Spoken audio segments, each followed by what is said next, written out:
시청자 여러분 안녕하십니까? 펜앤드마이크 특집방송 전두환 대통령이 서거하셨는데요. 그 특집방송으로 마련한 펜앤드마이트의 방송입니다. 지금 제가 쭉 뉴스를 좀 보고 있는데 전두환 대통령과 관련된 장례식 일단은 국가장은 아닐 것이다 그런 얘기가 지금 주류가 나오고 있고요.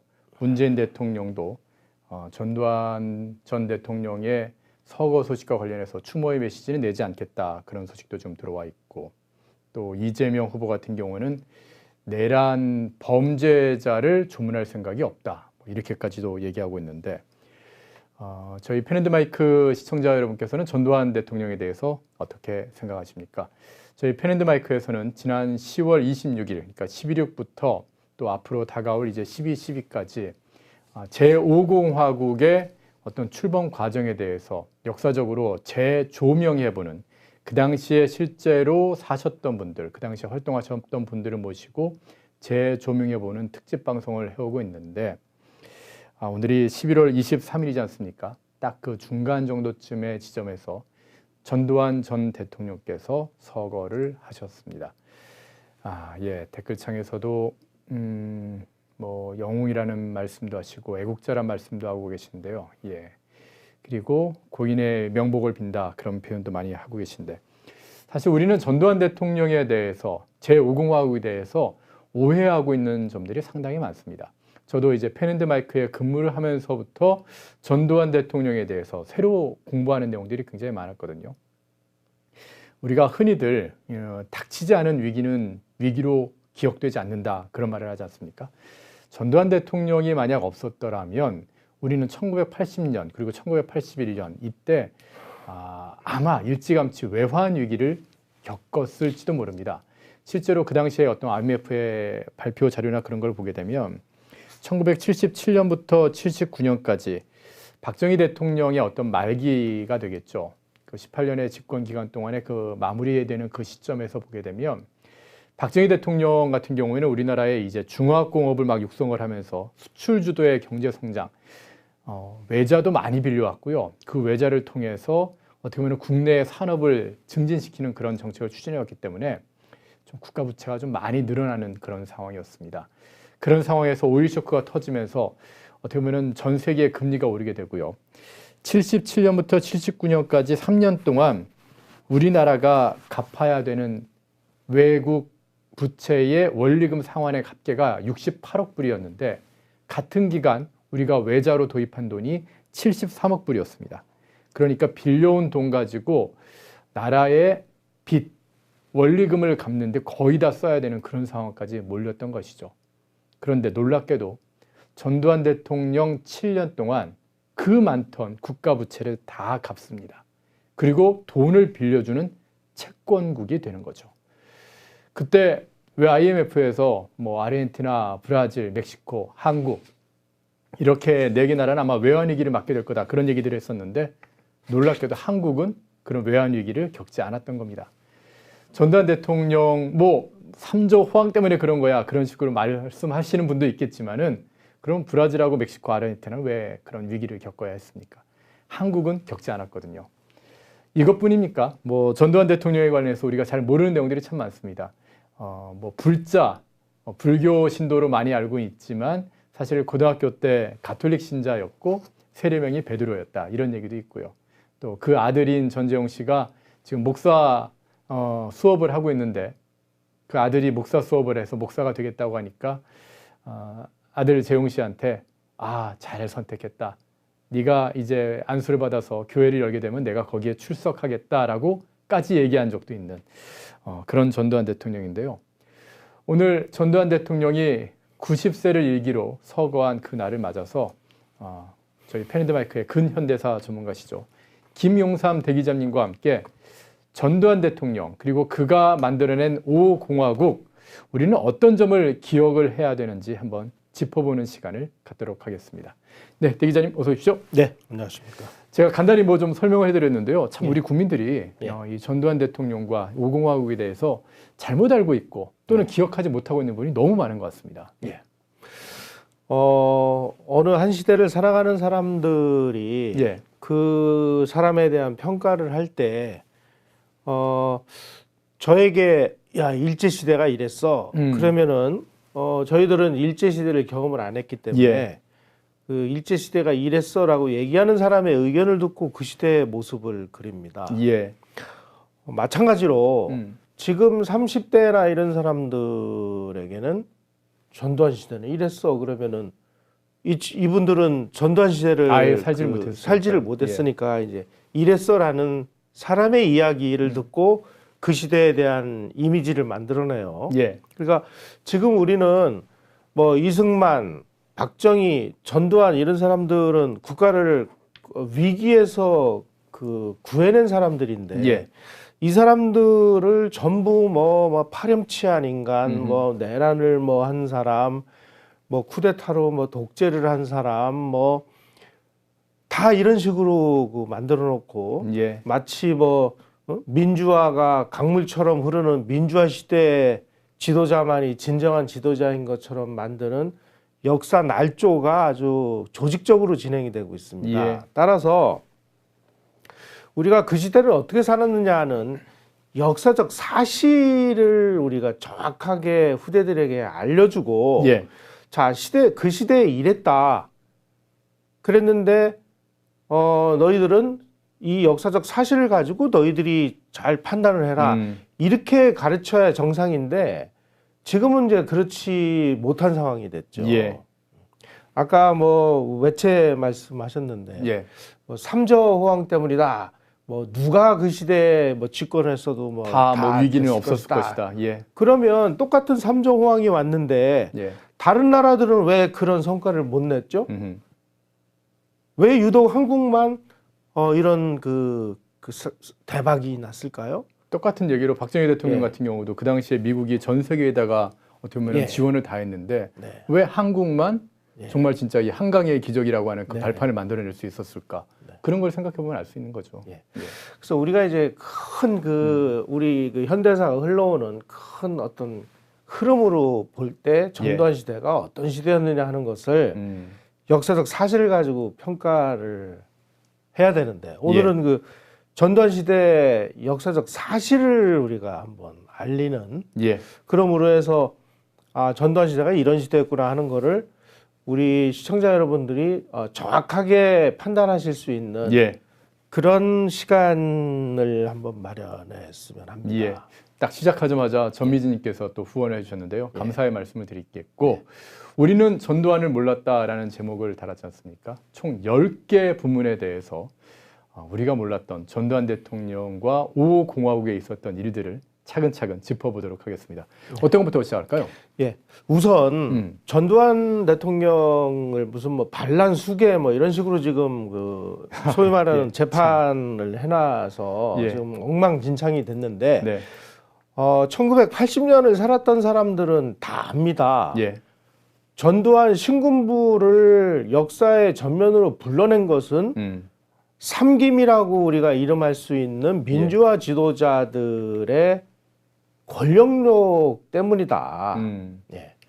이게 무슨 얘기냐? 그 당시 1980년 그러니까 1979년 10월 26일 날 박 대통령이 서거하신 이후에 이제 우리에게 그 집권의 기회가 왔다.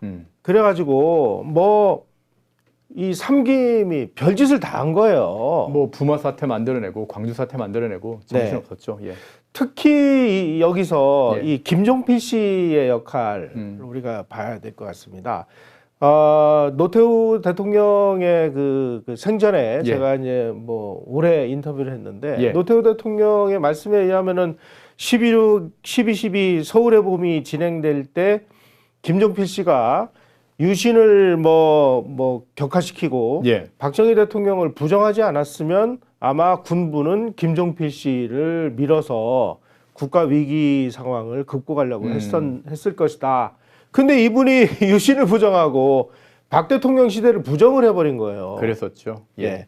그 다음에 김영삼 씨는 자기가 이제 집권의 기회가 왔다 그래가지고 이런 행보를 하고 김대중 씨는 도저히 김영삼 씨하고 이 게임이 안 되니까 제야 세력하고 손을 잡고 계속 급진적인 그 주장을 해대지 않았습니까? 그래서 이제 혼란이 부추겨지니까 결국 이제 군부가 등장해서 이 혼란을 잠재울 수밖에 없는 이런 상황에서 결국 신군부의 역사 무대 등장은 삼김의 이 권력욕 덕분에 조금만 참았으면은 이 과도 정부가 그 헌법을 만들어서 예. 그 헌법에 의해서 총선을 치르고 그 다음에 대통령을 선출을 해서 1년 정도 후면은 예.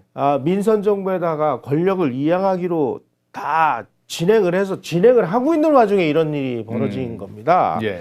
따라서 전두환을 역사 무대로 불러낸 것은 이 삼김 민주화 지도자들의 책임이다라는 것을 우리는 명확히 해야 될 것 같아요. 그러니까 만약에 그 당시에 제가 처음에 시작하면서 말씀드린 것처럼 예. 어떤 IMF가 그때 터질 수도 있는 그런 상황이었었는데 예. 그런 위기 상황에서 예. 과연 김영삼 대통령 실제로 이제 IMF를 만들었지 않습니까? 예. 그리고 김대중 대통령 뭐 IMF를 극복했다라고는 한다지만 사실 그때 많은 어떤 국내 기업들을 매각하는 그런 일들이 좀 있었거든요. 예. 이 두 사람이 1980년에 집권을 했다고 한다면 예. 과연 그 1979년에 닥쳤던 그 예. 오일 쇼크 이후에 예. 대한민국의 위기를 극복해냈을까? 그건 예. 좀 퀘스천 마크를 좀 붙일 수밖에 없는 거 아닌가? 예. 그런 생각을 좀 해봅니다. 예. 자, 그 당시에 그 제2차 오일 쇼크가 얼마나 심각했느냐. 그게 네네. 1979년 초부터 네. 그 이란의 회교혁명이 일어나가지고 이제 이 자원을 무기화하면서 예. 석유값이 뭐 폭등하죠. 폭등을 예. 했죠. 1980년에 한국의 경제 성장률이 마이너스 5.7%였습니다. 1961년 5.16 이후 최악의 상태였어요. 뭐 박정희 대통령 때 평균 경제 성장률이 8.5%인가 제가 예. 되는 걸로 기억하는데 예. 그러다 갑자기 마이너스 5.7이니까 이건 그냥 절벽으로 떨어져 버린 거죠. 사실 제 예. 1차 오일 쇼크가 1974년에 왔을 네네. 때 그때도 한국은 아주 건실하게 성장을 했습니다. 예. 그런데 이때는 뭐 소위 말하는 국가 리더십의 이 그 붕괴 상태 거기다가 1980년에 아주 심각한 냉해가 닥쳤습니다. 그래가지고 농작물이 흉작이 내서 물가가 막 30%나 폭등을 하고 예. 유가가 폭등하고 그러면서 우리가 해외에서 빌려온 그 외자들. 외자를 갚아야 되는 이자들이 막 늘어나면서 한국은 예. 사실상 이때 특단의 조치가 없으면 IMF 그 위기를 거죠. 외환 위기를 겪을 수밖에 없는 상황이었어요. 예. 나중에 전두환 대통령이 이것을 일본으로부터 안보 경협 자금이라는 정말 지구상에서 듣도 보도 못하는 이런 걸 가지고 처음에 100억 불 내놔라 그랬는데 네. 이게 나중에 이제 40억 불로 돼서 그거 들여와서 우리가 심각한 위기를 넘어갔죠. 네. 자, 이런 상황이었을 때 이 예. 사람들은 그냥 자기의 그 직권 그 이상도 이하도 아닌 그 행보를 보임으로 인해서 예. 국가 위기가 도저히 이것은 어떻게 뭐 경찰력 가지고 안 되는 상황에서 신군부가 나와가지고 집권을 할 수밖에 없는 이런 상황이 만들어진 부분은 우리 역사에서 다 지워버리고 예. 50은 뭐 신군부의 독재 시대 이렇게 얘기를 하니까 예. 예, 댓글창에서 이호님 예. 후원해 주셔서 감사드리겠고요. 네. 저는 그 부분도 좀 생각을 해보는데 예. 박정희 대통령 때도 그러니까 5.16 때도 보면은 예. 젊은 청년 장교들이지 않습니까? 예. 그런 사람들이 딱 국가를 장악을 하니까 예. 굉장히 힘있게 권력을 쫙 추진해 나갈 수가 있었거든요. 예. 개혁도 하고. 네. 근데 5공화국도 생각을 해보면 예. 전두환 대통령도 그때 40대였던 걸로 제가 기억을 하는데 예. 40대의 그 어떤 청년들이 그 청년, 중년, 고 경제쯤 되는 사람들이 대규모로 대한민국의 어떤 위기 상황에 그 위기를 극복해 나갈 수 있는 에너지가 있었던 거 아닌가 그런 생각을 좀 해보는데 그 부분은 어떻게 평가를 해야 될까요? 이 권력은 예, 예. 누가 시혜를 베풀듯이 나눠주는 건 없습니다. 예, 예. 하여간 우리 역사에서 세대 교체가 2번 있었습니다. 1961년 5.16 때 그렇죠. 예. 박정희 장군을 비롯해서 김종필 씨가 역사의 전면에 등장했을 때 박정희 대통령 나이 43세, 43살 맞습니다. 김종필 씨 36세. 그래가지고 그 당시 김종필 씨가 한일 회담의 막바지 정리를 위해서 예. 일본에 가서 오이라 외상하고 오이라 김종필 메모 예. 그 주인공입니다. 근데 아주 뭐 한국에서 특사가 왔다고 해서 가보니까 아주 새파란 친구가 야, 제 피부고 새파랗다고 하시니 참. 그 당시 37이었으니까 예, 예. 그러니까 실례지만 그 연세가 어떻게 되십니까? 37입니다. 그랬더니 오이라 회상이 예. 사카모토 료마가 완성한 것 같은 느낌을 받았습니다. 료마가 메이지의 료마가 예. 그 정도로 한국이 네. 급격하게 이 세대 교체를 단행해 가지고 젊어진 겁니다. 예. 그래서 세대 교체는 누가 누구에게 권력을 주는 게 아니라 이런 식으로 어떻게 보면 치고 올라오는 쟁취하는 건가요? 겁니다. 예. 네. 또 한 번의 이제 세대 교체가 있었어요. 1980년에 신군부가 등장을 했을 때 지금 예. 전두환 소장이 그 당시에 1980년에 그러니까 12.12를 일으킬 때 예. 48세. 딱 제 나이인데요. 예. 노태우 예. 대통령 얼마 전에 서거하셨죠? 예. 47세. 권력의 중추였다고 하는 뭐 저희 방송에도 3호. 그 보안사 3인방인 허화평 씨 43세. 예. 허삼수 씨 44세. 권전달 장군도 예. 44세. 예. 그래서 한국은 자의가 아닌 타의에 의해서 이렇게 뭐 거의 뭐 혁명과 같은 세대 교체가 단행돼서 그야말로 완전히 그 면모가 일신이 된 거예요. 보면 지금 재밌습니다. 4.19 때문에 5.16으로 이어지고 예. 11.6 때문에 어떻게 보면 오공화국이 탄생되고 네. 야, 이게 세대 교체를 위해서는 예. 좀 국가적인 위기 상황이 좀 필요한 거였나요? 그래서 예. 그 두 번에 걸쳐서 약 20년 내지 30년이 젊어지는 그렇죠. 한 번에 이런 상황이 됨으로 인해서 그야말로 아주 국정이 막 박력 있게 그 추진되는 네. 이런 상황을 우리가 맞게 된 것이죠. 우리는 1980년 이후에 진정한 의미에서 세대 교체가 이루어진 적이 없이 그냥 다 고여가지고 좀 썩고 있습니다. 좀 걱정이긴 합니다, 진짜. 예. 저는 얼마 전에 이준석 씨가 국민의힘 대표로 되면서 36살의 대표였죠. 야, 이게 진정한 세대 교체는 이제 이런 식으로 진행이 되는 거 아닌가 좀 예의주시를 했는데 앞으로 이준석 대표의 저는 그 이 정치적인 활동 이런 부분을 한번 우리가 눈여겨볼 필요가 있어요. 이제 뭐 호불호를 다 떠나서 일단은 지금 현재 예. 윤석열 후보를 중심으로 해서 국민의힘이 뭐 선대위가 구성되는 그런 모습을 보면은 야, 이게 과연 힘이 있을까라는 그런 약간 의문점은 좀 있습니다. 예. 그 다음으로 우리가 들여다봐야 될 부분은 1980년 7월 달에 이제 최규하 대통령이 하야를 하고 전두환 대통령이 이제 그 대통령에 취임을 하고 나서 이 국가를 뚜껑을 열어봤을 때 아까 말씀드린 이런 상황이었다는 거죠. 그게 이제 그 당시에 이제 저는 완전 어렸을 때긴 한데 왜 서울의 봄이라고 하지 않습니까? 서울의 봄이라고 하면서 대학생들이 이제 어떻게 보면 유신이 끝났다라고 하면서 막 거리로 나와주는 그런 상황이었었는데 어떻게 보면 저는 근데 좀 약간 혼란하지 않았나 하는 그런 생각도 좀 해보거든요. 그 당시에 저는 그 1980년 3월 달에 군에 입대를 했어요. 그래서 해군에 그때 가신 거죠? 군에 입대를 하느라고 이제 그 혼란상을 제가 직접 경험은 못했습니다만은 그 당시는 뭐 매일 밤, 매일 낮 그 시위가 벌어지는 바람에 뭐 무슨 공부를 할 시간이 어디 있어요? 그냥 데모하느라고 바빴죠. 그 와중에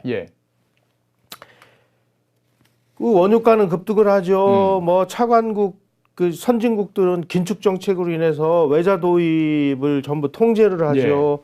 그리고 한국의 경우 뭐 우리가 돈이 있어서 지금 중화공업을 건설한 게 아니잖아요. 전부 외국에서 돈을 빌려다가 하는 바람에 어느 면에서 보면 굉장히 무리하게 건설을 했는데 그게 이제 오일 쇼크를 딱 맞으면서 어떤 일이 벌어졌느냐. 1980년에 우리나라 중화공업의 가동률을 한번 보겠습니다. 발전 설비 업체 가동률이 10%였어요.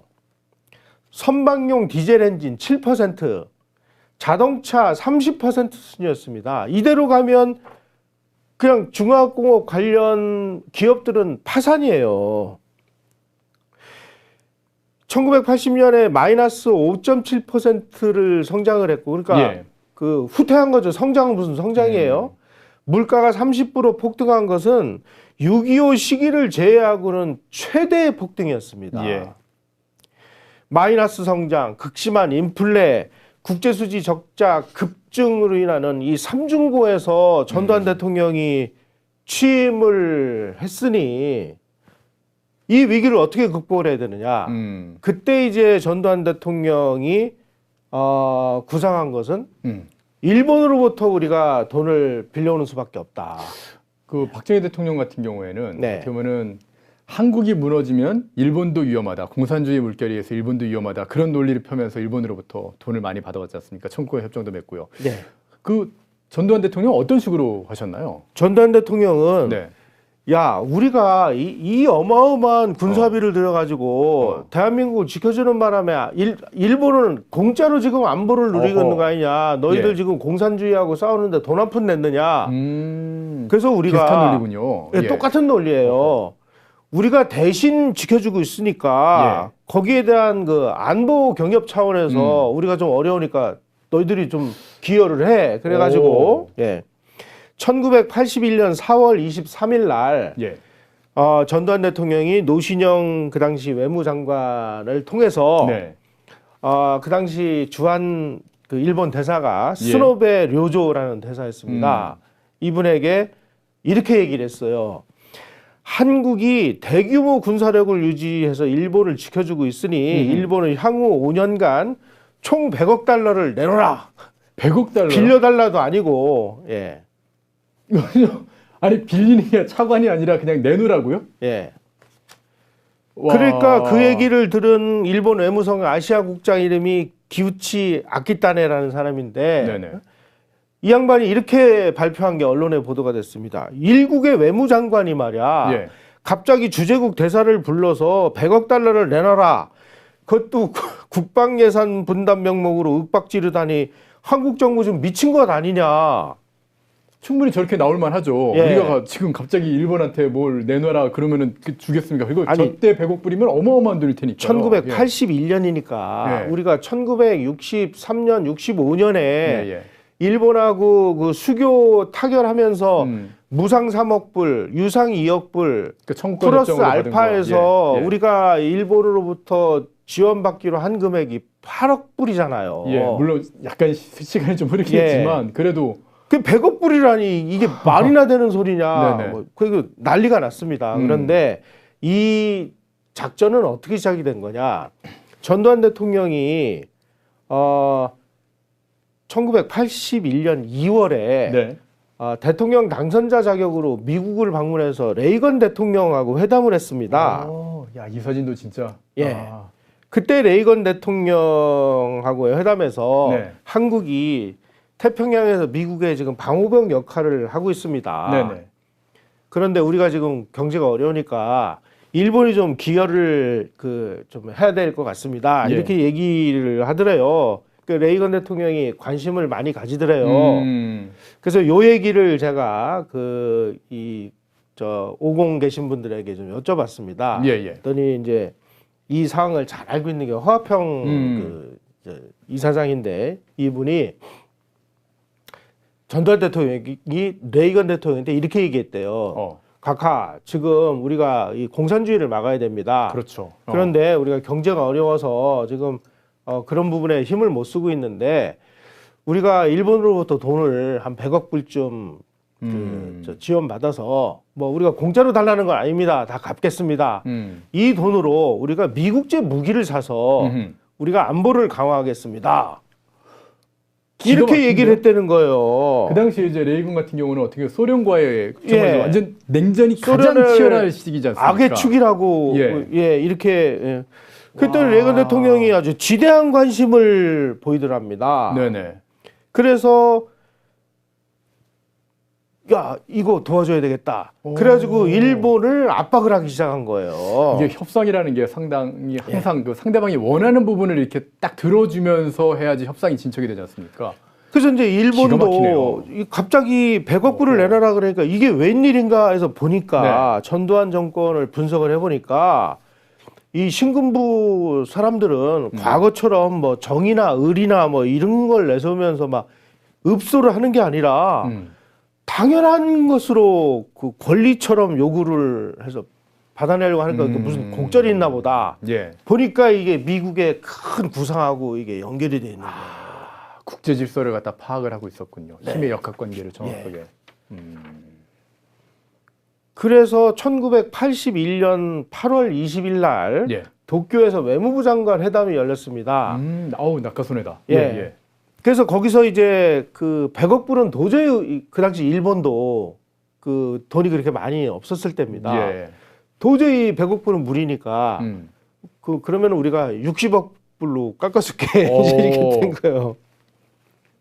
근데 60억 불을 또 어떻게 해야 되느냐 막 그래가지고 일본 그에서는 우리 이거 도저히 못 준다. 그러고 있을 때 느닷없이 일본에서 정권 교체가 일어나요. 예, 예. 그래서 나카소네 야스히로 그 수상이 예. 취임을 합니다. 예. 취임하자마자 1983년 1월에 한국에 그 방문을 해요. 저때의 한일 관계는 참. 그래서 이때 40억 불로 조정을 합니다. 여기서 또 더 중요한 문제가 있습니다. 그 당시에 우리 전두환 대통령이 네. 나라 살림 한번 쭉 그 리뷰를 해보니까 중화공업은 전두환 대통령, 그 박정희 대통령이 잘 만들어놔서 예. 이건 뭐 구조조정만 하면 이제 되는 거고. 근데 또 이 뭐 석유위기 같은 게 또 오면 중화공업 하나만 가지고는 좀 위험하지 않느냐. 그러니까 뭔가 새로운 성장 동력을 하나를 더 만들어야 되겠다. 오. 그래가지고 그 당시에 그 과학기술보좌관이 오명 씨에게 예. 야, 대한민국 중화공업은 됐으니까 그거 말고 새로운 먹거리를 하나 새로운 블루오션이 어디 있느냐? 더 만들어내. 예. 그래가지고 오명 그 과학기술보좌관이 우리나라의 석학 한 30여 분을 모시고 3개월 동안을 막 거의 합숙훈련 하다시피 해가지고 예. 전자산업진흥 육성방안이라는 거를 1980년 12월에 전두환 대통령에게 결재를 맡아요. 1980년이요? 80년 12월. 오호. 그래서 반도체, 예. 그 다음에 컴퓨터, 전자교환기 이것을 국산화해서 전략산업으로 하겠습니다. 야, 지금 대한민국을 지금 먹여 살리는 게 반도체인데 그때 1980년에 그럼 전두환 대통령 때 그걸 시작을 했단 말입니까? 예. 그런데 와. 문제는 우리가 반도체를 하려고 해도 그 당시 우리는 반도체를 만드는 반도체 제조 장비가 있어야 되잖아요. 그렇죠. 예. 반도체 제조 장비는 전부 일본이 가지고 있었어요. 근데 이 반도체 제조 장비는 일본에서도 이게 생명선이나 마찬가지이기 때문에 해외에다가 이 반도체 제조 장비를 판매를 안 했어요. 예. 이때 우리가 그러면은 우리가 60억 불에서 20억 불을 깎아주는 조건으로 반도체 제조 장비를 우리 이렇게 팔아라. 그래가지고 낙하손해 수상이 한국에 와서 40억 불로 안보 경협 자금을 타결을 하면서 이때 반도체 제조 장비 수출을 허가하는 바람에 삼성의 이병철 회장이 반도체 사업이 시작될 수 있었다. 이야, 지금 뭐 댓글창에서도 지금 다 그런 말씀들 하고 계시는데 어떻게 보면 제조업이라고 하는 게 중화공업도 굉장히 중요하지만은 미래에도 계속해서 먹을 거리를 만들어내는 게 중요하지 않습니까? 그렇습니다. 박정희 대통령이 중화공업으로 대한민국의 어떤 성장의 발판을 만들었다면 전두환 대통령은 반도체 분야, 그러니까 이 전자 IT 분야 쪽을 갖다가 시작을 하면서 미래를 대비하는 그런 먹을거리를 만들어냈군요. 그거보다 더 중요한 게 있습니다. 네네. 또 있어요? 우리가 그 TDX라고 하는 전자교환기를 전두환 대통령 시절에 그 개발을 했어요. 아니 그럼 그 전에는 어떻게 돼 있던 건가요? 그 전에는 전부 기계식이었습니다. 사람이 이렇게 회사 꼽아주는 거. 기계식이다 보니까 이 기계식 장비는 이게 용량을 늘리려면 엄청난 투자가 필요해요. 그러다 보니까 우리나라에 전화를 놓으려면 몇 년씩 기다려야 되는 상황이 되니까 앞으로 우리가 새로운 그 상황으로 나가려면 이 교환기, 전자교환기를 개발하는 수밖에 없는데 그 당시 전자교환기를 만드는 지구상에서 나라들은 미국, 일본, 독일, 스웨덴 와, 제조 강국들만 네 나라였습니다. 그래서 야, 이 전자교환기가 뭐냐? 그랬더니 전자교환기라는 것은 알기 쉽게 그 설명을 했습니다. 각하 저 옛날에 공수부대 하실 때 적진에 떨어졌을 때 통신을 어떻게 합니까? 무전기로 불러서 하지. 하죠. 예, 불러서. 전 국민에게 무전기를 하나씩 나눠주는 거랑 마찬가지입니다. 호호호. 그걸 하려면 전자교환기라는 게 필요합니다. 했더니 야 그거 하자 그랬는데 예. 그래서 이제 TDX를 개발하기로 했는데 우리나라에 전자교환기를 만들어 본 사람이 있나요? 그렇죠. 기술이 없죠. 그래가지고 정부에서 돈을 대고 삼성, LG, 대우 뭐 이런 데서 그때는 이제 LG가 아니라 금성이었겠죠. 예. 전자교환기를 만들 가능성이 있는 사람들을 다 수집을 해가지고 어허. 대덕에 있는 전자통신연구소에다가 3년간을 그냥 군대 생활하듯이 뺑뺑이를 돌려가지고 그래서 우리가 국산화 개발한 게 TDX라는 전자교환기예요. 아, 오늘 진짜 몰랐던 내용들을 또 새롭게 배우게 됩니다. 예, 전두환 대통령의 결단입니다, 이건. 어허. 그래서 TDX라는 전자교환기 그리고 반도체가 시작이 됨으로 인해서 오늘날 우리가 IT 선진국이 될 수 있었던 결정적인 동력원은 바로 이 시기에 만들어졌다라는 사실. 그렇군요. 이야, 이거 획기죠. 그리고 이제 그러니까 저도 어렸을 때 그게 이제 초등학교 다닐 때쯤이었으니까 예. 집에 갑자기 이제 전화기가 이렇게 다이얼 돌리는 거 있지 않습니까? 그게 예. 이제 놓여지기 시작하더라고요. 예. 그래서 어렸을 때 그걸로 이렇게 돌리면서 전화도 하고 막 그랬었는데 예. 그게 전 국민한테 이제 보급되기 시작하는 것도 어떻게 보면 국민과 국민 사이에 이제 소통이 거리가 가까워지는 게 그때부터 시작되는 거였군요. 그래서 이제 전화적체 문제 한 방에 해결했을 뿐만 아니라 그 이후에 오는 정보화 사회에서 우리가 일본을 앞설 수 있었던 이유는 이러한 인프라를 전두환 시대에 이미 개발을 했기 때문이라는 사실을 우리가 이해를 하셔야 됩니다. 야, 진짜 놀라운데요? 예. 진짜 맨날 이렇게 뭐 그 교환한테 얘기해서 몇 번 연결해 주세요 하던 그 시대에서 예. 한 번에 이제 집에서 다이얼만 돌리면 바로바로 연결되는 그런 시대로 바뀌어버린 거지 않습니까? 네. 거의 1인 1 스마트폰 시대가 열리는 것과 거의 비슷한 집집마다 전화기 시대를 열어버린 거 아니에요? 그래서 그렇구나. 박정희 대통령의 중화학공업과 네네. 전두환 시대의 이 기초를 깐 IT 온라인 문명이 결합이 돼서 그 이후에 우리가 폭발적인 성장을 이룰 수 있었던 것이죠. 그게 전두환 시대였다. 그렇군요. 예.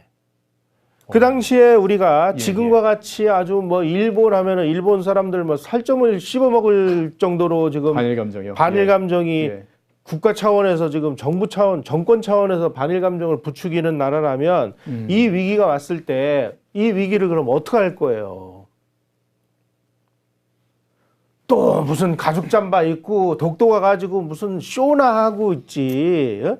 일본에게 야 우리 지금 우리가 말이야 이 없는 살림에 우리가 이 많은 그 국방비를 들여가지고 공산당들을 우리가 공산주의자들을 지금 봉쇄하고 있으니까 거기에 대해서 당신들도 좀 그 협조를 해. 그러니까 국제적인 정세까지도 다 꿰뚫어 볼 만한 그런 해안을 갖고 있었다는 게 놀랍네요. 근데 일본은 우리가 얘기하면 뭐 콧방귀도 안 끼니까 예. 미국에 와서 미국하고 레이건 이렇게 다 대통령 협상을 지금 해서. 레이건 대통령의 그 저 목적이 지금 저 소련을 소련하고의 악의축으로 경쟁이니까요. 해서 예. 저놈들 봉쇄하려고 하는 거 아닙니까? 거기에 우리가 최첨단 천병 역할을 하고 있는데 우리가 좀 어려우니 일본하고 좀 협력을 해서 일본의 도움을 받도록 해주십시오. 왜냐하면 그 당시에 일본이 너무나 무역 흑자가 많이 나서 그렇죠. 미국도 언젠가 한번 손봐줘야 되는. 그래서 나중에 1985년에 플라자 합의가 나오잖아요. 예, 예. 이거를 미리 이분이 알고. 그러니까 기가 막힌 거예요, 진짜. 아니 군인이지 않습니까? 보통 군인들은 자기 임무에만 충실한데 네.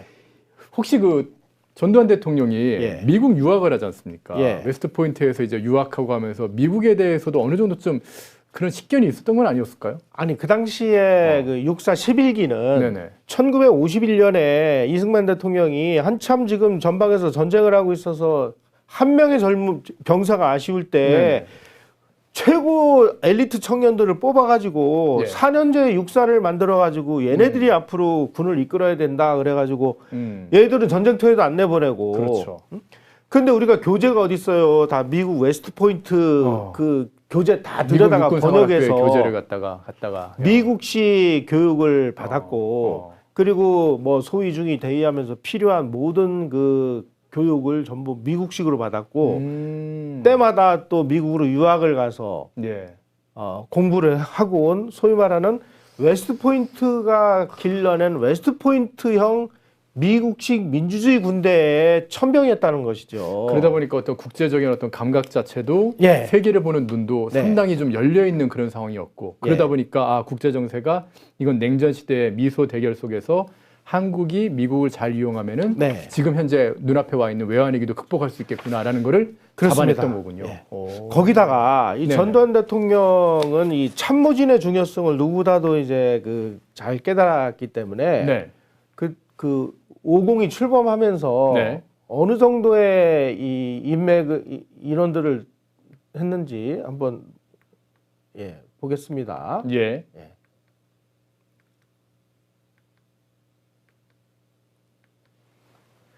자, 비서실장의 하버드 대학 출신으로 박정희 대통령실의 국제정치 담당 특별보좌관을 했던 김경원 씨를 임명했어요.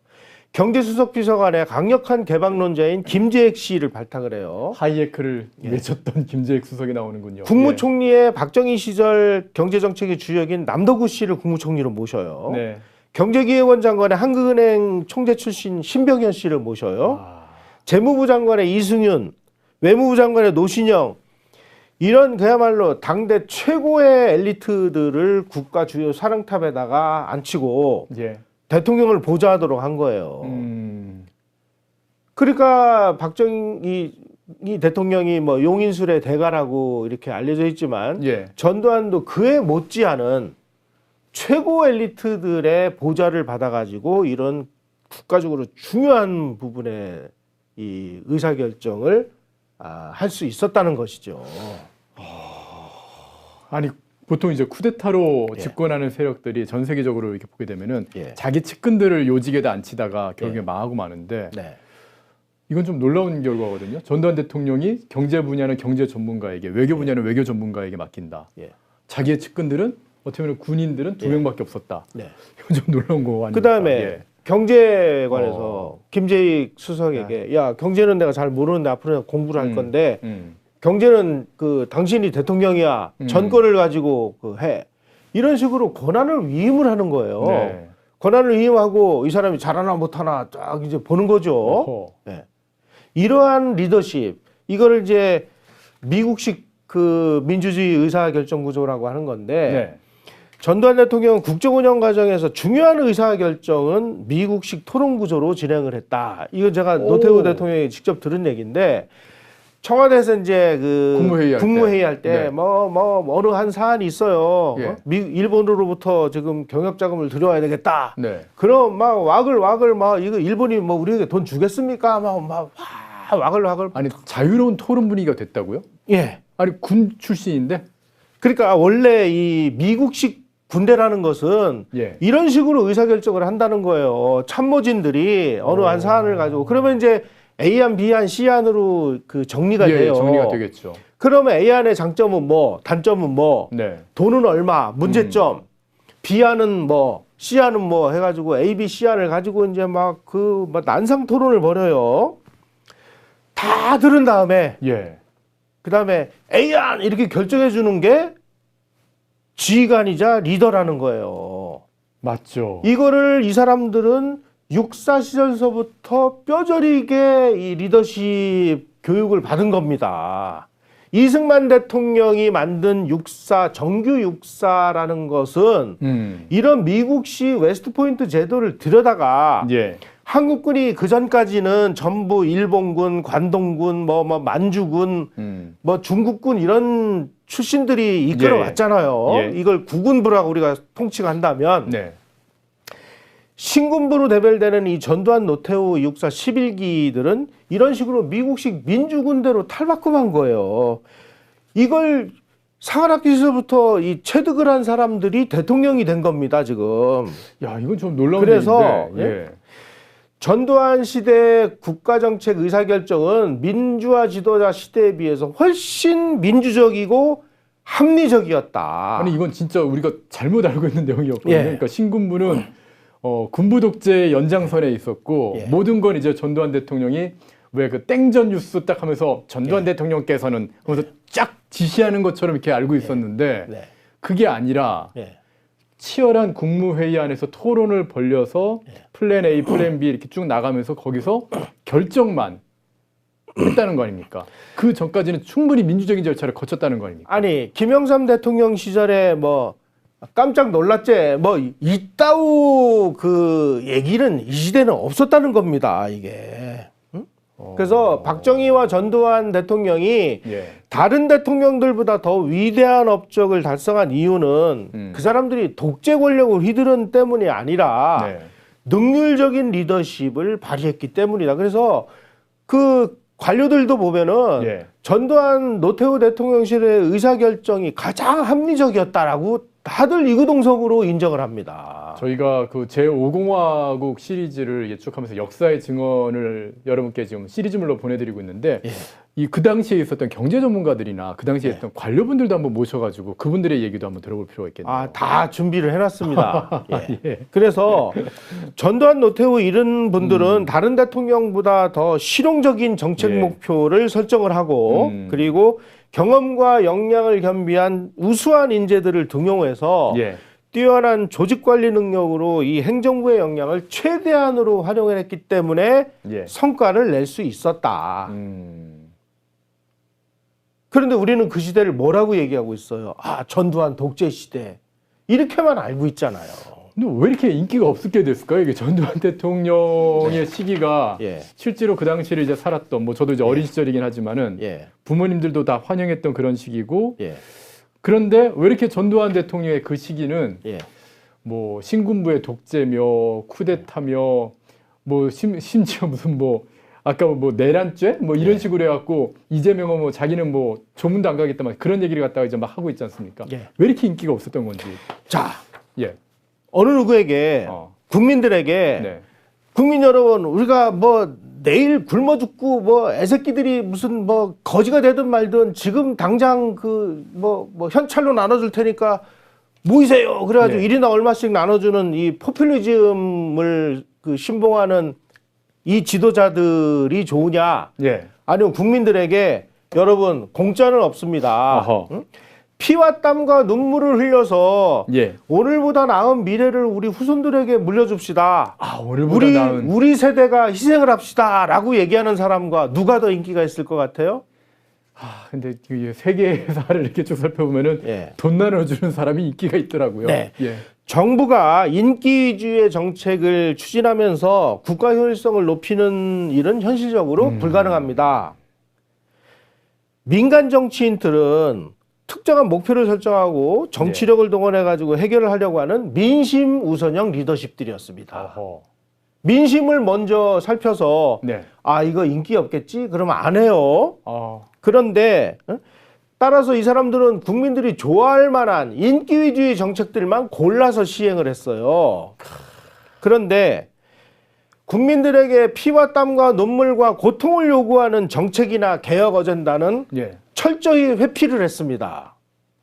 이게 박근혜 정부 같은 경우에도 네. 노사정 개혁했죠. 예. 노사정 합의 만들 물론 뭐 한노총이 빠져나가긴 했지만 예. 거기다 또 공무원 연금을 건드리지 않습니까? 예. 공무원 연금을 건드리는 바람에 공무원들로부터 선생님들로부터 인기가 완전히 거의 바닥으로 내려앉거든요. 그런데 그 그거 때문에 개혁을 해야 되는 상황이었어요, 진짜. 그 때문에 나라가 망할지도 모른다 그러면은 누군가는 해야죠. 해야 되는 거예요. 그게 리더 그래서 아니겠습니까? 정권의 인기가 높아졌을지는 모르지만 국가와 사회의 효율성, 생산성, 경쟁력은 어떻게 됐습니까?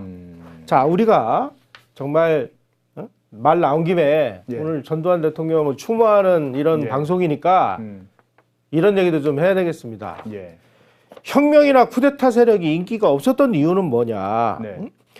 혁명이나 쿠데타로 정권을 그 소위 말하는 비합법적으로 예. 뭐 그건 등장한 인정할 수밖에 없고요. 이 예. 사람들은 기득권에 때묻지 않은 젊은 피의 세대였기 때문에 국가의 백년대계에 필요한 정책을 때로는 민심을 거슬러 가면서까지 추진했습니다. 아, 민심을 거슬러면서까지. 자, 반대 의견을 제압하고 국가의 큰 이걸 안 하면 안 되는 일을 그 대사를 추진하는 과정에서 반대자들을 그 물리치는 바람에 정적들을 양산할 수밖에 없는 구조였어요.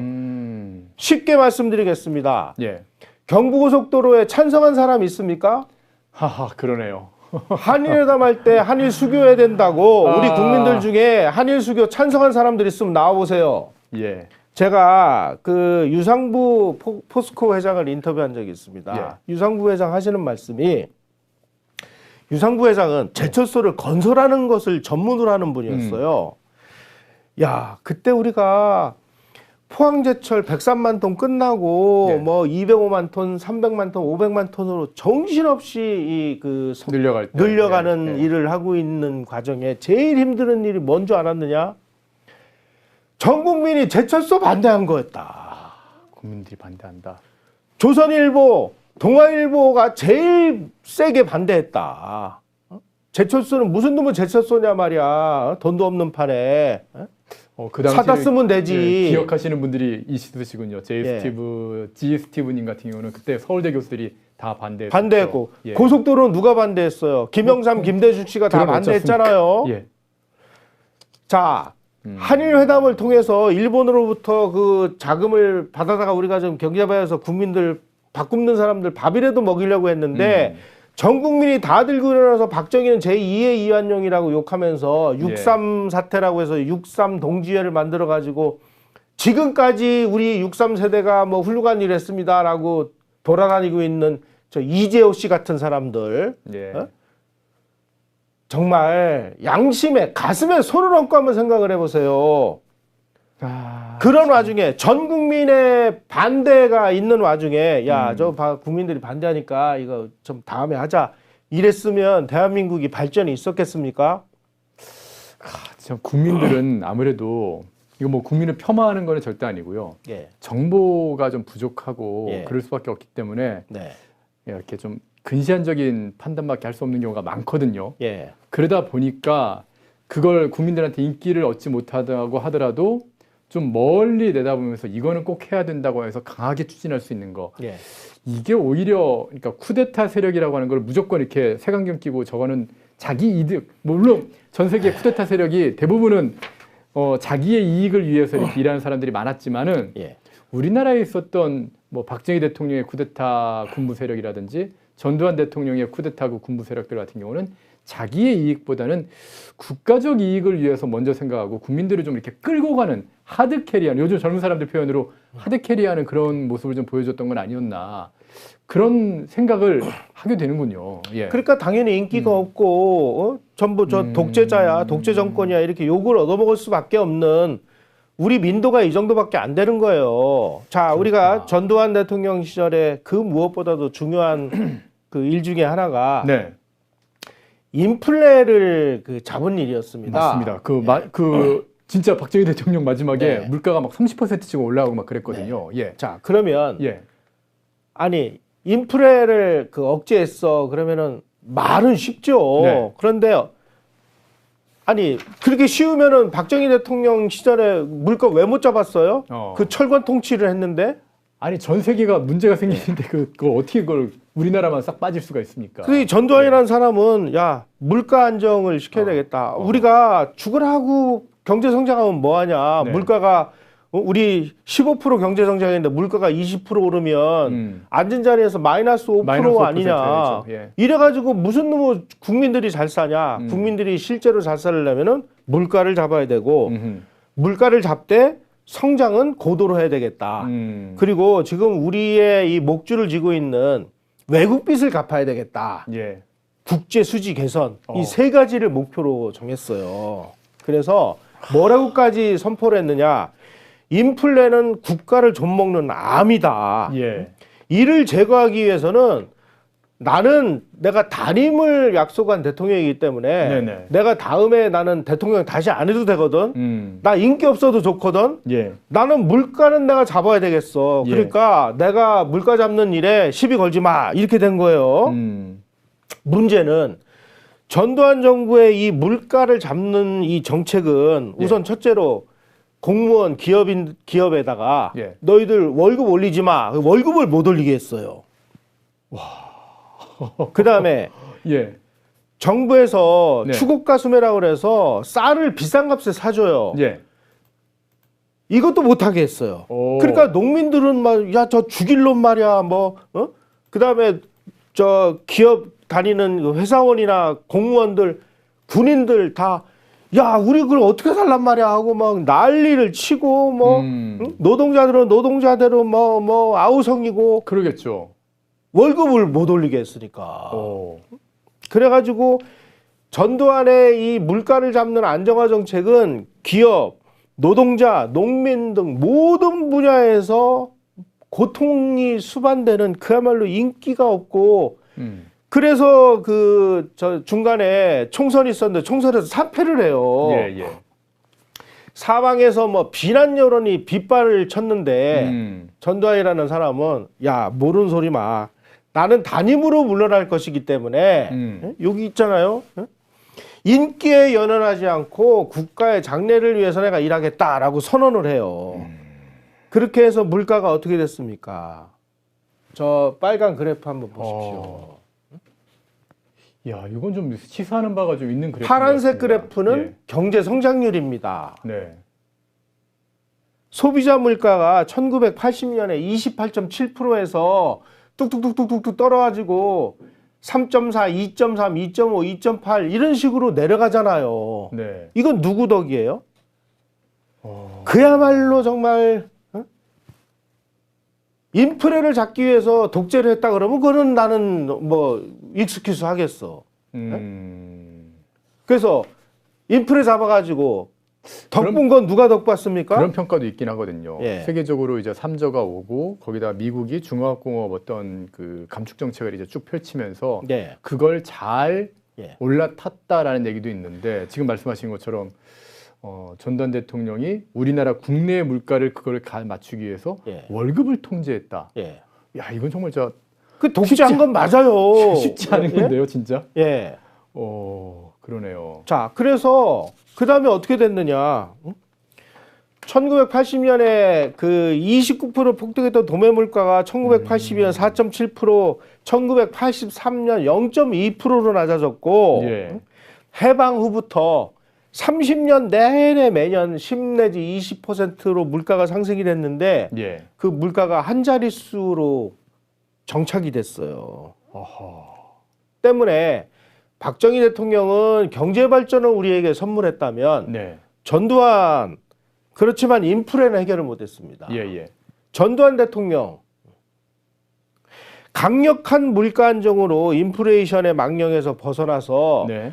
중산층을 두텁게 중산층의 중산층의 지갑을 불려준 사람은 전두환 대통령 시절이었다라는 사실을 왜 우리는 인정을 안 합니까? 지금 댓글창에서 뿡뿡님은 바람직한 독재였다 그러시고 반중님은 먹고 잘 살게 해준 독재였다. 예. 좋은 독재네요. 그래서 요즘에 네. 학자들은 독재란 말을 안 씁니다. 독재란 용어를 쓰려면 예. 뭐 스탈린이나 사람을 모택동처럼 대규모로 자기 나라 죽인다든가, 인민을 자기의 몇 정권을 천만 명을 연장한다든가. 뭐 예. 죽이거나 정권을 연장하기 위해서 뭐 지금 시진핑처럼 예. 테니스 그 저 선수 예, 하거나 하거나 뭐 이렇게 했다고. 예. 북한처럼 몇백만 명을 막 그냥 막 굶겨 죽이거나 뭐 그러면 몰라도 그래서 이 시절을 박정희 전두환 정부 시절은 우리가 뭐라고 정의를 하느냐? 예. 민주주의를 가능하게 하려면 적어도 5,000불 정도 수준의 물적 토대가 만들어져야 예, 됩니다. 그래야 되죠. 예. 그 물적 토대를 만들어야만 정상적인 민주주의가 가능하다는 거예요. 네. 그 물적 토대를 만드는 과정에서 물적 토대를 건설하기 위한 권위주의적 통치 체제였다라고. 독재는 무슨 독재예요? 권위주의, 권위라는 얘기는 예. 어떤 그 분야에서 예. 잘 알고 땡전 뉴스 전문적인, 이런 거, 예, 예. 이런 뭐 하드 캐리 한다는 얘기예요. 네, 그러니까 진짜 예. 그런 독재와는 다르다. 시대였다. 그리고 그 당시 이제 또 한 가지 우리가 좀 주의 깊게 그 봐야 될 부분은 네. 그 전까지만 해도 예. 우리 산업을 보호하기 위해서 과도한 그 시장 보호 조치를 있었죠. 취했습니다. 예. 그러다 보니까 모든 기업들이 외국 제품들이 이제 못 들어오게 막은 거예요. 네. 그러다 보니까 이제 너무 과보를 하다 보니까 뭐 무슨 제품 개발도 등한히 하고 응? 뭐 제대로 꼼꼼하게 만들지도 그 않고 온실을 그래가지고 만들어버리면 식물이 좀 고장 나고 약해지죠. 이 소위 말하는 해외 나가서 이제 경쟁을 할 수가 없는 음. 상황이 된 거예요. 네. 그래서 전두환 시대는 개방, 어허. 시장을 다 개방을 해요. 그래가지고 국내 기업을 보호하기 위한 수입 규제 정책을 다 폐기해 버렸습니다. 한 번에 저렇게 하면 좀 충격이 꽤 그래서 있을 국내 것 시장을 같은데. 개방해서 외국 네. 제품과 경쟁을 유도했어요. 그러다 보니까 뭐 과자 회사들은 뭐 외국 과자가 우리나라를 다 휩쓸 것이다 그러면서 뭐 반대를 하지를 않나. 이때 제일 세게 반대한 게 영화계입니다. 뭐 스크린 쿼터제를 줄이면은 뭐 외국 예. 영화가 뭐 한국을 다 점령을 해가지고 네네. 영화인들은 이제 막 깡통 찰 거야 그러면서 뭐 스크린 쿼터제 어쩌고 막 뭐 반대하기 위해서 막 극장에다 막 뱀도 풀고 그랬잖아요. 어? 그랬는데 전두환 대통령이 뭐라고 했습니까? 국내 시장에서 수입품과 경쟁이 안 되면 예. 해외 나가서 생존이 불가능하다. 어? 우리 기업들이 생존하려면 품질, 디자인 이거 다 개선해라. 이거 그 진짜 예. 그 이건희 회장 돌아가신 이건희 회장이 예. 진짜 마누라하고 자식만 빼놓고 다 바꾸라고 바꾸자. 했던 딱 그 느낌인데요. 진짜 예. 모든 걸 지금부터 이제 우리는 전 세계와 경쟁하면서 예. 한반도 이거 뭐 해봐요. 뭐 얼마나 됩니까? 예. 인구도 얼마 안 되고요. 근데 전 세계 시장으로 나가서 경쟁력을 갖추라는 그런 얘기지 않습니까? 예. 굉장히 시장 경제 원칙에 딱 맞는 그런 얘기인데요. 진짜. 그래서 우리가 시장을 개방한 결과 어떻게 됐어요? 우리 영화가 지금 뭐 세계를 지금 싹쓸이 하고 있고 지금 뭐 넷플릭스에서도 잘 나가고 있지 않습니까? 우리나라 과자 시장이 뭐 예. 외국 과자한테 밀려가지고 우리 과자 아니죠. 시장이 망했습니까? 롯데가 얼마나 잘 나갑니까? 예. 예. 아니 그 세계적인 뭐 햄버거 브랜드가 한국에 와가지고 쪽도 못 쓰는 아하. 상황이 되잖아요. 그러네요. 왜 우리는 이렇게 자신이 없느냐? 해봐라, 우리도 할 수 있다. 전두환이 외친 게 이런 메시지였어요. 야, 이건 기업가 마인드인데 완전히. 그래서 한국이 수출 주도의 개방 정책으로 아주 시장을 다 열어젖히고 네네. 뭐 이제부터 보호 없어. 기업들 너희들 알아서 경쟁을 해. 이렇게 나갈 때 북한은 무슨 짓을 했습니까? 자력갱생, 자급자족으로 후퇴를 했잖아요. 네. 북한 지도자들은 개방을 종속으로 포장해가지고 국민을 기만했습니다. 어허. 그 결과가 남북 경제력 격차입니다, 이게. 댓글창에서 진정한 진보네요 그러시는데 예, 진짜 진보인 것 같습니다. 예. 자, 그 다음으로 이제 아까 제가 말씀드린 그 네. 제2의 그 성장 동력을 찾아가지고 산업 구조를 개편을 했는데 예. 그 당시에 막 중화학공업도 엉망진창이니까 뭐 이 산업은 이렇게 해서 저렇게 해가지고 막 통폐합을 하고 그래서 예. 그래 구조조정을 한 다음에 이제 아까 말씀드린 대로 그 IT 산업과 예, IT 산업을 전자교환기. 하기 위해서 예. 반도체, 예. 컴퓨터, 전자교환기를 3대 전략 산업으로 육성을 해가지고 우리가 단숨에 정보통신 강국으로 부상을 하기까지는 TDX라는 교환기를 만들 때 예. 모두가 각하 이거는 안 됩니다라고 얘기할 때 안 되긴 뭐 안 돼? 일단 해봐. 그래가지고 완전 정주영 예. 씨인데요. 임자 해보긴 해봤어. 뭐 그때 그건 그 당시 국가에서 그 당시 돈으로 240억 원이면 정말 어마어마한 예, 예. 돈이었습니다. 240억 원을 때려박았어요. TDX 교환기 개발에.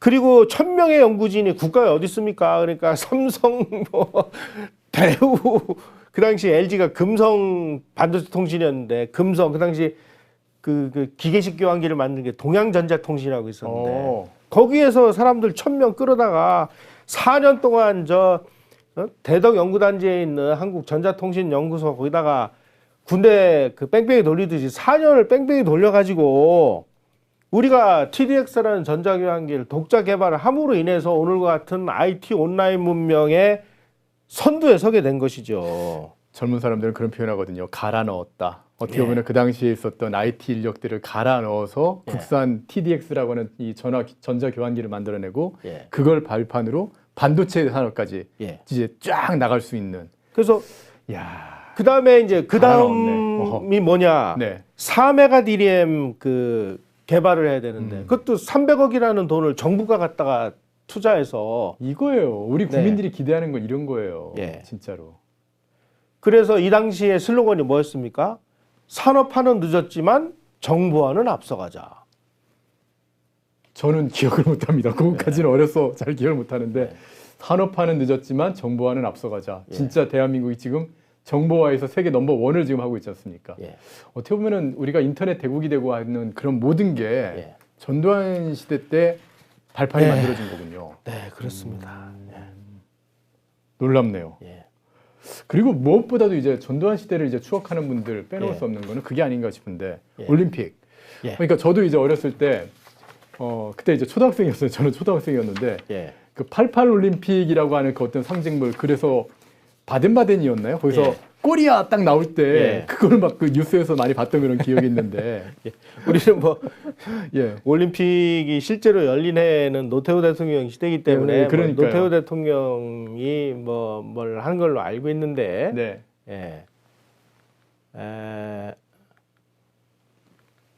사실상 그 올림픽은 전두환이라는 대통령의 결단이 없었으면 유치를 못했습니다. 왜냐하면 1981년 초에 아까 제가 말씀드렸죠. 1980년에 한국이 제2차 오일 쇼크로 그냥 강타를 당해가지고 지금 뭐 완전히 지금 나라가 좀 빚더미에 올라가지고 좀 언제 망할지 모르는 이런 상황에서 아니 무슨 올림픽이라니 이게 말이나 됩니까 이게? 그래가지고 1981년에 그 당시 국무총리가 남덕호 총리입니다. 남덕호 총리가 모든 경제장관을 대동을 하고 전두환 대통령에 가서 각하 서울올림픽 무리입니다. 우리 못합니다. 이렇게 반대를 한 거예요. 그다음에 그 당시 서울시장 만약에 올림픽을 유치하면 우리 시의 재정은 파탄날 것이다. 우리 못한다. 하고 그 나자빠졌어요. 아니 일단은 저는 놀라운 게 81년면 전두환 정부 완전 초기지 않습니까? 그리고 전두환 대통령이라는 사람을 지금 현재 민주화 세력들이 평하는 것처럼 완전 군사 독재자 그런 사람이라면 그 독재자한테 국무총리가 그 서슬파란 상황에서 그걸 반대하러 올라간다고요? 이게 가능하다고 생각하세요? 야 놀랍네요. 모두가 다 반대했습니다. 국가의 그 사령탑에 있는 사람들이 오직 한 사람 전두환 대통령만은 아니다. 무슨 일이 있어도 올림픽은 유치한다. 그리고 지금 우리가 닥친 이 위기, 이 우리 얼마든지 다 극복할 수 있다. 신념을 가지고 나갑시다. 그래가지고 했어요. 성공했잖아요. 완전히 성공이었죠. 그러니까 유치만 성공한 게 아닙니다. 1988년에 올림픽이 열렸는데 1987년까지 전두환 대통령이 재임했잖아요. 그래서 그때서부터 노태우 대통령 자기 친구를 올림픽 조직위원장으로 임명을 해서 경기장 짓고 그다음에 프로그램 짜고 자원봉사자들 훈련시키고 모든 준비를 거의 뭐 완전히 기계처럼 다 한 것은 전두환 정부였다. 모두가 반대할 때 그걸 뚫고 해나가는 거 이게 방향이 맞아. 이게 사실 어떻게 보면은 오너십을 가진 사람만 가능한 거거든요. 어떻게 보면 전두환 대통령은 리더십과 함께 대한민국을 갖다가 끌고 가야 된다는 오너십까지도 갖춘 건 아닌가 하는 그런 생각을 하게 되네요. 제가 그 당시에 그 서울올림픽 유치하고 막 이럴 때 그 흑석동에서 하숙을 하고 있을 때입니다. 그때 지금 한강은 여러분이 지금 오늘날 보는 한강하고는 완전히 다른 한강이었습니다. 진짜 냄새 났어요. 겨울이 되면 그냥 강물이 쫄쫄쫄쫄 그 말라가지고 무슨 뭐 거의 절반 이상이 그냥 바닥이 드러나가지고 거기에 막 쥐 죽은 거 무슨 뭐 깡통 뭐 악취가 나고 그때 올림픽을 해야 되는데 야 이런 한강을 두고 어떻게 우리가 올림픽을 하느냐. 그래서 한강 개발하자. 근데 한강 개발은 돈이 있어야 말이죠. 그래가지고 또 아이디어를 낸 게 뭐냐면은 그 한강 그 바닥에 쌓여 있는 게 전부 모래하고 자갈이잖아요. 그렇죠. 예. 거기를 이제 준설을 해요. 그래가지고 그 모래하고 자갈을 팔아서 전부 팔아가지고 그거를 이제 건설회사에다 팔아가지고 거기서 나오는 돈으로 그 준설을 해서 그 다음에 잠실하고 저 아래에다가 보를 쌓고 물을 가두고 거기서 퍼올린 흙을 가지고 올림픽 도로를 만들었어요. 기가 막힌 거. 이건 정말 저 아니 군인인데 군인이 어떻게 그런 구상을 할 수가 있냐고요, 진짜. 그 다음에 더 재밌는 게 있습니다. 아, 그 당시에는 네. 참 이거 이런 말씀 드리면 정말 송구스럽습니다만은 그냥 국민들이 그냥 막 그 버린 그 오폐물, 뭐 분뇨 이런 게 전부 한강으로 그냥 흘러갔어요. 맞습니다. 예, 예. 그런데 한강 종합개발 사업을 하면서 그 오수를 전부 모아가지고 오수관을 새로 그 다 만들어가지고 깔았죠. 예. 이거를 전부 그 정화를 해가지고 흘려보냈습니다. 그러니까 한강 물이 맑아져가지고 지금과 같은 예. 한강이 만들어진 게 올림픽 때 올림픽을 준비하기 위해서 전두환 정부가 그 당시에 이제 이 골재를 팔아야 되잖아요. 예. 그래가지고 외부에서 골재가 수도권에 못 들어오게 막았어요. 그런 걸 막은 거를 비난한다면 그건 독재입니다. 예. 예. 그럼 뭐 그런 독재는 우리가 뭐 용인을 해주자고요. 지금 뭐 댓글창에서 최중석이라는 사람이 예. 뭐 전두환이를 빠냐 뭐 이런 얘기를 하는데 네. 빨 건 빨고 깔 건 까고 네. 예, 깔깔 빨빨입니다. 예. 좀 그렇게 좀 생각을 해주십시오. 아니 지금 우리가 얘기하는 게 뭘 예. 빨아요? 빠는 게 아니라 역사적 역사적 사실을 사실이잖아요. 말씀을 드리는 거니까 아니, 물가 오해 잡고 좀 없으셨으면 IT 산업 좋겠고. 기반 만들었고 예. 올림픽 유치하고 이거는 아니 빤다기보다는 그냥 역사적 사실을 그냥 다 얘기해 주는 거 아닌가요? 예. 저희 비판도 많이 합니다. 전두환 대통령 시절에 어떤 민주화운동 과정에서 학생운동 뭐 과도하게 탄압하는 거 뭐 그것도 다 얘기합니다. 하니까는 역사적 사실을 얘기하는 걸 가지고 그렇게 비판을 하시면 좀 곤란하지 않을까 생각을 해봅니다. 예. 그리고 아까 처음에 말씀하셨듯이 우리가 이제 그 외채 질곡에서 헤어나지 못하는 상황이 됐는데 네. 1985년에 이 플라자 합의로 인해서 예. 이게 안 넘어가네요. 예. 예.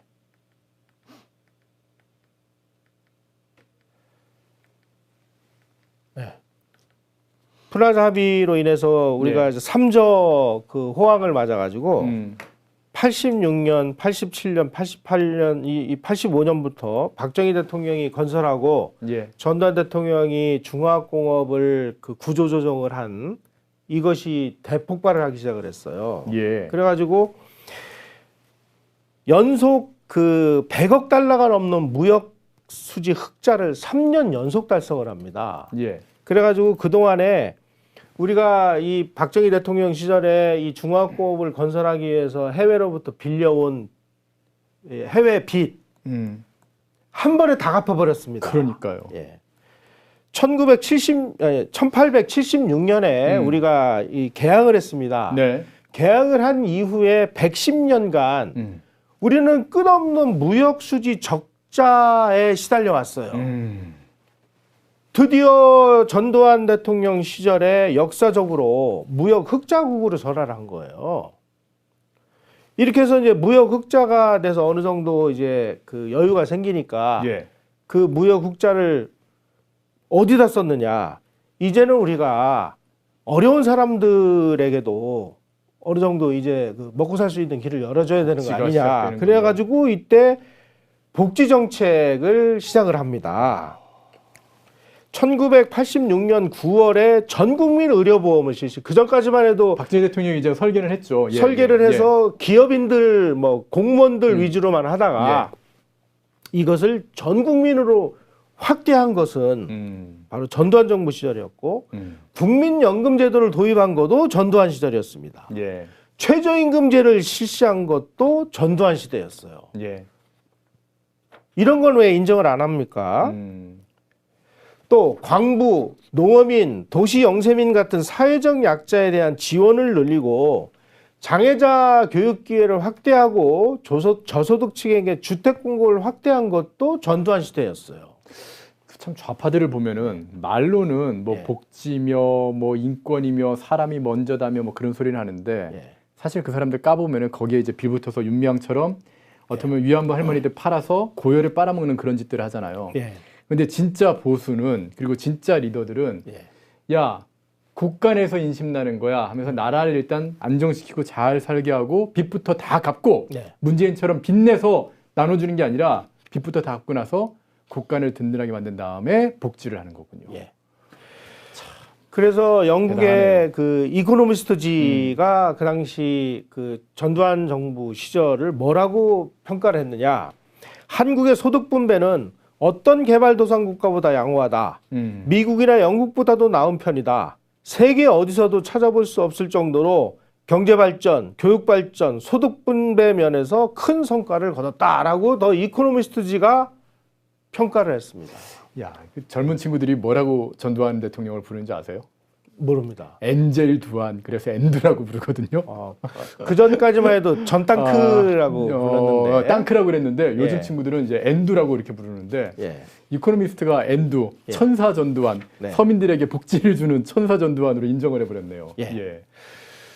자, 그 다음에 우리가 뭐 참 그 전두환 정부 시절에 네. 우리가 정말 도저히 일어나지 않았어야 될 일들도 많이 일어났습니다. 있습니다. 예. 물론 어떤 문제도 있습니다. 예. 예. 뭐 예를 들면 뭐 부천서 성고문 사건이라든지 뭐 국회의원 하고 계시죠. 예. 박종철 씨 물고문 사망 사건이라든지 뭐 4.13 호원 조치라든지 뭐 네. 이런 것들이 벌어져 가지고 네. 결국 이제 민주화 세력과 이 그 전두환 권위주의 그 정권이 이제 극한 대치를 하고 있을 때 6.29 선언이라는 걸 통해 가지고 예.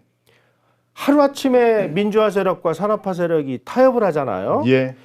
이 6.29 선언은 뭐 노태우 대통령이 한 걸로 그렇게 알려져 있습니다만은 사실은 노태우가 발표하고 전두환 대통령이 이 안을 받아들였기 때문에 가능했던 것이에요. 이거 노태우 대통령이 완전 그 결단으로 다들 알고 있는데 그렇게 알고는 있죠. 네네. 알고는 있는데 전두환 대통령하고 사전에 다 허락을 받아야 커뮤니케이션이 되는 그런 이루어져서 일어난 것입니다. 그래서 한국 현대 정치사에서 이 지구상에서 네. 이렇게 타협을 이뤄서 정치혁명을 이룬 적은 없어요. 네. 자유민주주의 전통이 이렇게 일천했던 개발도상 분단국가에서 정변이나 쿠데타가 아니라 국민과 권력의 타협으로 민주화를 성취한 것은 이때가 처음이에요. 6.29 선언을 통해 가지고 그러네요. 예. 그럼 모든 정권이 그러니까 이승만에서 어떻게 윤보선을 갈 때 윤보선에서 박정희 다 피를 흘렸잖아요. 그렇죠. 그런데 이때는 정말 우리가 뭐 이한열 그 뭐 이런 분처럼 뭐 좀 그 와중에 학생운동하다 희생된 희생된 분들도 있었습니다만은 네. 어쨌든지 간에 이 소위 말하는 권위주의 정권과 민주화 세력이 타협을 해서 6.29 선언을 통해서 민주화 세력이 요구하는 8개항을 다 수용을 하잖아요. 수용을 해준 게 누구예요? 노태우는 그거를 제안을 했지만 그 제안을 수용을 한 것은 전두환이다. 아, 근데 참 그 노태우 대통령이 그 전두환 대통령을 또 감옥에 보냈으니 참 이거는 또 좀 그러네요. 그래서 우리가 어느 한 시대에 뭐 이렇게 뭐 그냥 뭐 무슨 인상 비평식으로 이렇게 바라볼 게 아니라 역사적인 사실을 가지고 한 사람을 이렇게 평가를 하면 물론 뭐 굴곡도 많이 있습니다만은 총체적인 면에서 볼 때 그야말로 마이너스 5.7%의 나라를 빚 다 갚고 순채권국을 후임자에게 물려줬다는 거 하나만으로도 우리는 평가를 해줘야 되는 거 아닌가. 문재인은 어떻게 보면은 대한민국을 천조국으로 지금 만들고 있지 않습니까? 국가 채무로 천조국, 기업 부채로 천조국, 그리고 국가 부채로 천조국, 3천조국을 지금 만들고 있는데 하나 더 있죠. 또 있나요? 네. 천조국이 또 있나요? 중국을 천자의 나라로 모시고 살게 만드는 천조국. 그 천자는 하늘 천자인가요? 그러면 그렇군요. 어쨌든 그런 천조국 시대를 문재인은 만들었는데 전두환 대통령은 외환 위기를 겪을 수 그런 위기에 처한 대한민국을 갖다가 그런 외자 부채의 나라를 갖다가 한 번에 채권국으로 바꿔놓는. 야, 놀라운 걸 했는데 어떻게 보면 전두환 대통령을 갖다가 좀 평가를 해본다면 어떤 식으로 평가를 할 수 있을까요? 네. 전두환 대통령의 7년, 전두환 대통령의 5공화국을 평가한다 그러면은 어떤 하여간 식으로 참 특이하게 그 모택동이라는 사람이 권력은 총구에서 나온다 이렇게 얘기를 하지 않았습니까? 마오쩌둥이야. 예. 그런데 군인 출신인 박정희 대통령, 네. 전두환 대통령은 모택동 네 의견 틀렸어. 권력은 경제에서 나오는 거야라고 믿었던 사람이에요. 이거 한참 뒤에 클린턴이 바보야 문제는 경제하라고 그렇게 얘기하지 않습니까? 와, 이걸 우리나라에서 먼저 했네. 1980년 그러니까 막 1979년에 그 11.6과 12.12라는 막 그다음에 서울의 봄이라는 이 막 국가적인 지도부 공백 상태 위기 속에서 전두환이라는 존재가 없었다면 박정희가 그 어렵게 구축을 해놓은 박정희의 산업화도 아마 한순간에 물거품이 될 수밖에 없는 이 절체절명의 상황이었다는 것이죠. 그렇군요. 그 와중에 출범한 이 전두환이라는 이 대통령이 중화학공업을 재편을 했습니다. 구조조정을 하고.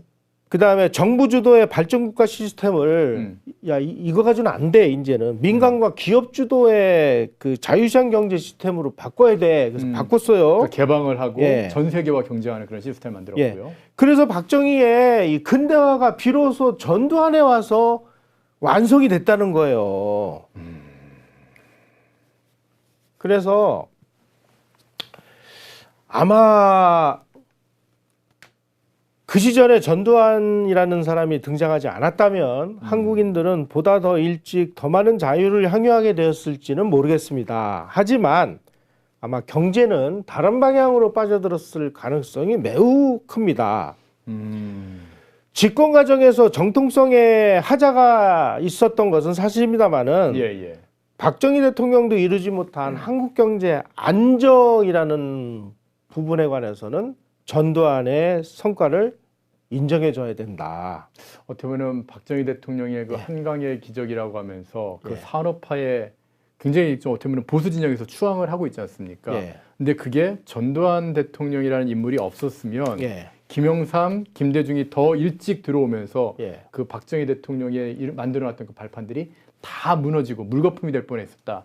그렇게도 볼 수 있겠군요. 그런 면에서 저는 이제 전두환 시대 7년은 한강의 기적을 완성한 시대가 아닌가 이렇게 말씀을 드리고, 그래서 전두환 시대의 국민국가 건설에 아주 필수불격을한 국가 안전, 그다음에 경제 바탕, 그리고 제도화된 정치 질서, 이제 디모크라시라고도 하는데 이 세 가지 과제를 완성을 함으로 인해서 이승만 대통령의 1948년 건국으로 시작된 대한민국의 이 스테이트 빌딩, 다시 말씀드리면 국가 건설이 전두환 시대에 완성된 거로 우리는 봐야 되지 않을까. 대한민국이라는 어떻게 보면 세계 10위권의 경제 대국이 되어 있는 이 나라가 그 발판이 완성된 거는 전두환 대통령의 7년 때였다. 그렇게 좀 평가를 하시는데 뭐 물론 비판적인 입장도 굉장히 많은 거 알고 있습니다. 여기도 말씀하신 대로 어떻게 보면 자유를 향유할 수 있는 기회가 분명히 더 있을지 모르지만 뭐 세계적인 학자들이 다들 분석하지 않습니까? 진짜 자유민주주의가 되려면 5,000불 이상이 돼야 되는데 그 5,000불 이상을 달성하고 완성한 게 결국에는 전두환 대통령의 7년이거든요. 그렇죠. 그 부분은 어떻게 보면 부정은 못할 것 같아요. 그러니까 필요 불가결한 그 과정을 좀 단축하기 위한 우리가 누리는 이 자유로 가는 진짜 자유민주주의의 어떤 이 풍요로움을 누리는 것까지의 그 과정을 어떻게 보면 박정희라는 뛰어난 지도자와 그리고 전두환 대통령이라고 하는 뛰어난 지도자 두 명이 임자 그거 해봤어라고 하면서 강제로 이렇게 끌고 간 건 아니었나 그런 시기는 아니었나 하면 다시 한번 짚어봐야 될 것 같습니다. 그래서 로버트 달이 얘기한 대로 뭐 서구식의 민주주의가 정상 작동하려면 일단 국민들이 먹고 살 수 있는 기반이 만들어져야 되는데 이승만 대통령, 박정희 대통령, 전두환 대통령 시절은 어떤 이 역사적인 분업을 통해서 이승만 대통령은 건국을 이루셨고 박정희 대통령은 산업화의 토대를 읽었다면 전두환 대통령 시절에는 그 산업화 토대를 완성을 시킴으로 인해서 민주주의가 정상 작동할 수 있는 그런 상태로 6.29 선언을 통해서 후임자에게 물려줬고 또 박정희 시절에 우리가 산업화를 하느라고 그 남에게 빚을 져서 그 예. 빚에 허덕이던 이 모든 걸 다 갚고 순채권국 상황에서 국가를 물려줬는데 예. 그 후임자들이 나라를 어떻게 운영을 했기에 그로부터 우리가 97년 말에 그 IMF를 맞았으니까 10년 만에 그 모든 과실을 다 탕진하고 IMF 위기를 맞지 않습니까? 그러니까요. 어떻게 보면은 전두환 대통령을 가장 강하게 비판하면서 역사바로 세우기를 했던 김영삼 정부가 오히려 국가를 위기로 빠뜨리거든요. 예. 그리고 그 업보로 인해서 보수가 완전히 진멸되는 그런 일까지 지금 만들어 버렸는데 저는 우리 시청자분들에게 마지막으로 한 가지만 좀 그 부탁드리고 싶습니다. 예. 우리 현대사를 바라볼 때 예. 무조건 뭐 비판적이고 부정적으로만 바라보느냐 아니면 객관적으로 바라보고 거기서 우리가 얻을 수 있는 교훈이 뭐냐를 예. 얻으려고 노력하는 거하고는 천양지차라고 생각을 합니다. 한번 생각을 해보십시오. 이 지구상에서 오늘날 선진국이라고 하는 나라들이 근대화 산업화에서 성공해서 오늘 같은 저 부를 일구기까지는 예. 제국주의 시절에 그 다른 나라를 무력으로 침략을 해서 그 나라를 식민지로 만들어서 그 식민지의 이 자원과 노동력을 수탈을 해서 그 사람들의 피와 땀과 눈물을 전부 뺏어다가 자기네들 그 근대화 자금으로 썼으니까 선진국이 된 거 아니에요? 제국주의가 사실 그런 하여튼 그 예. 어두운 면이 분명히 있는 거는 사실입니다. 이건. 우리는 예. 우리가 지금 뭐 1인당 소득 3만 불이 넘는 이러한 그 토대를 이루기까지 우리가 남의 나라 가지고 무슨 다른 침략을 나라를 했어요. 뭐 그랬어요. 식민지로 네. 만들어서 다른 나라 고열을 빨았습니까? 뭐 했습니까? 다 우리 국민들의 피와 땀과 눈물과 노력의 결정체예요. 따라서 한국은 거기다가 지금 1987년에 6.29 선언을 통해 가지고 민주화로의 이행을 하는 과정에서도 다른 나라에 비하면 정말 피를 덜 흘리고 예. 그야말로 정말 그 굉장히 무리 없이 넘어간 그런 역사적인 이 전례를 만들어낸 위대한 나라입니다. 예. 이런 나라의 한 시대를 담당했던 이 지도자들을 그분들이 서거하셨음에도 불구하고 이렇게 모욕적인 얘기로 그분들의 이 그 업적과 삶을 폄하하고 모욕하는 건 글쎄 이런 짓을 언제까지 우리가 반복을 해야 되는지. 사람이 사람인 거는 최소한 은혜를 알고 도리를 다하기 때문이다라고 생각을 하는데 예. 우리 국민 전체가 어떻게 보면 역사가 좀 이렇게 뒤틀려 버리면서 예. 국가를 위기로부터 구해낸 어떻게 보면 그 지도자들을 갖다 너무 폄하하는 건 아닌가. 비판이 아니라 건설적인 비판이 아니라 비난에 빠져 있는 건 아닌가 하는 그런 생각도 좀 하게 되고요. 오늘 대 기자님과 이렇게 쭉 하면서 우리가 정말 전두환 대통령과 그 5공화국에 대해서 많이 몰랐구나 하는 것을 새삼 느끼게 됩니다. 제가 지금 그 뉴스 나온 것들을 좀 지금 살펴보고 있는데 예. 전두환 대통령의 지금 현재 빈소는 연대 세브란스에 지금 설치가 됐다고 그러고요. 예. 가죽장으로 하고 화장을 하신다고 지금 소식이 나오네요. 지난번에 예. 허평 이사장께서 나오셔서 네. 그 말씀을 하셨죠. 예. 약속을 지키시는 것 같습니다. 그러니까 그 아들한테 뭐 이렇게 뭐 화장해라라고 이렇게 얘기를 하셨다고 그러는데 아마도 그걸 어떻게 좀 가족끼리 좀 논의를 하신 것 같습니다. 진짜 참. 일단 뭐 댓글창에서 후원해 주신 분들 좀 말씀드리면은 반중님 그리고 윤준수님, 마튜브님 후원해 주신 거 감사드리고요. 특별히 또 윤준수님은 오늘이 연평도 포격 11주기다 그런 얘기를 해주시고 계신데 북한이 대한민국을 더 이상 이제 함부로 대할 수 없을 정도로 이렇게 강한 나라가 되는 거, 그 완성시킨 것도 결국은 전두환 대통령 때였다 이렇게 볼 수 있는 것 같고요. 마지막 그 부분에서 제가 한 예. 가지만 말씀드리겠습니다. 저기 동독이 그 베를린 장벽이 무너진 후에 네네. 이 김일성 호네커 회담록이 발굴이 됐어요. 그래서 그 김일성 호네커 회담록을 월간조선에서 입수해가지고 예. 그거를 이제 게재를 했는데 그걸 하다 보니까 아주 재밌는 부분이 나와요. 김일성이 예. 호네커한테 네. 이렇게 얘기를 했는데 저희 이 표현 있는 그대로 말씀드릴게요. 네. 전두환 저놈은 나 독종 개놈입니다.